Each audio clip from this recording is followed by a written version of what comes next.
Senior Senator from Vermont. Mr. President, today the Senate Judiciary Committee is issuing subpoenas to political operatives at the White House for documents and testimony related to the committee's ongoing investigation into the mass firing of U.S. attorneys and the politicization of hiring and firing within the Department of Justice. Mr. President, this is not a step I take lightly.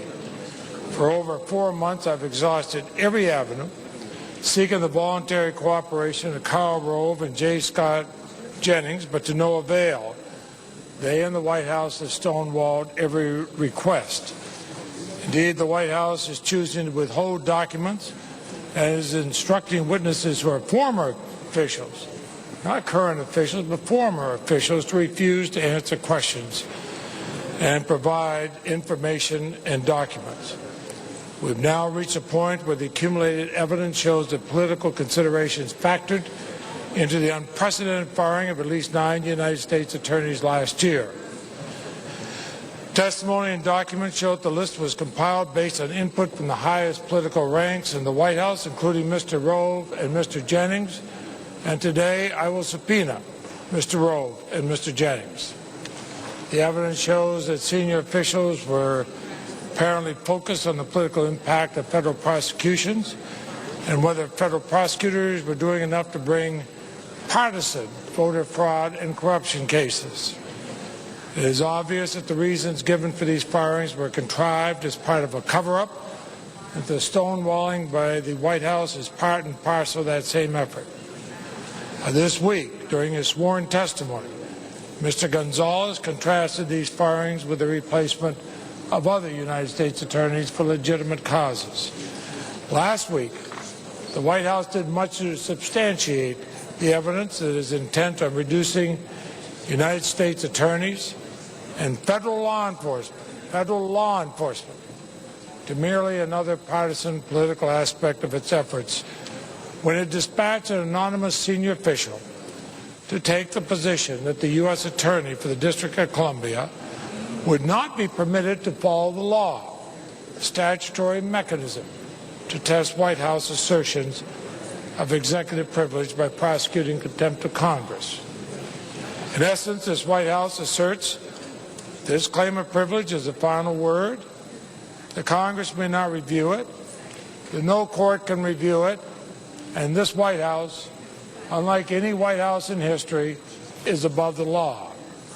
Yesterday, during an oversight hearing with Mr. Gonzalez, or 2 days ago, during an oversight hearing with Mr. Gonzalez, the senior senator from Pennsylvania, the ranking Republican on the Senate Judiciary Committee, rightly asked, Mr. Attorney General, do you think constitutional government in the United States can survive if the President has unilateral authority to reject congressional inquiries on grounds of executive privilege, and the President can then act to bar the Congress from getting a judicial determination as to whether that executive privilege is properly invoked?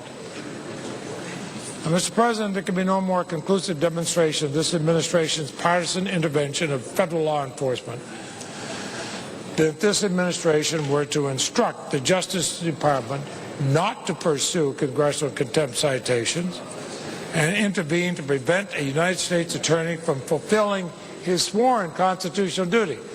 In other words, telling the U.S. attorney, violate your oath of office, don't carry out your sworn constitutional duty to faithfully execute the laws and proceed pursuant to Section 194 of Title II of the United States Code. The President recently abused the pardon power to forestall Scooter Libby from ever serving a single day of his 30-month sentence for conviction before a jury on multiple counts of perjury, of lying to a grand jury, obstruction of justice.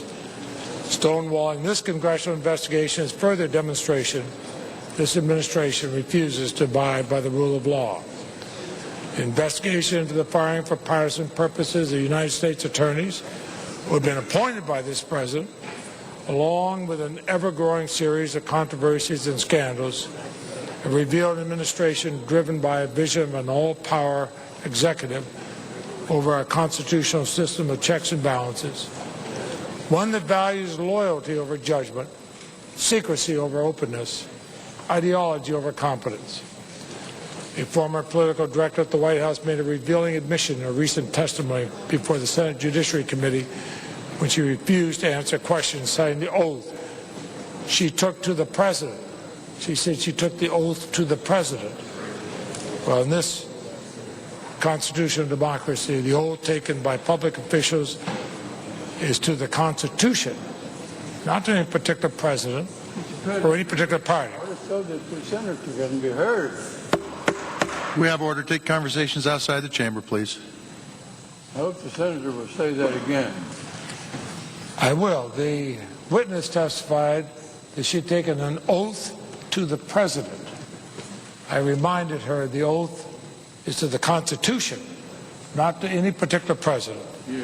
The distinguished senator from West Virginia, who's the constitutional authority in this body, knows that every president since George Washington is sworn to preserve, protect, and defend the Constitution of the United States. Yeah. We support and defend the Constitution of the United States. We bear true faith and allegiance to our founding principles and the law, not to a particular political party or to a president. My oath is not to a political party. It's not even to the great institution of the United States Senate, but to the Constitution and the rule of law. As a former prosecutor, I feel that independent law enforcement is an essential component of our democratic government. Now, the White House has said that they will block a U.S. attorney from carrying out their sworn duty.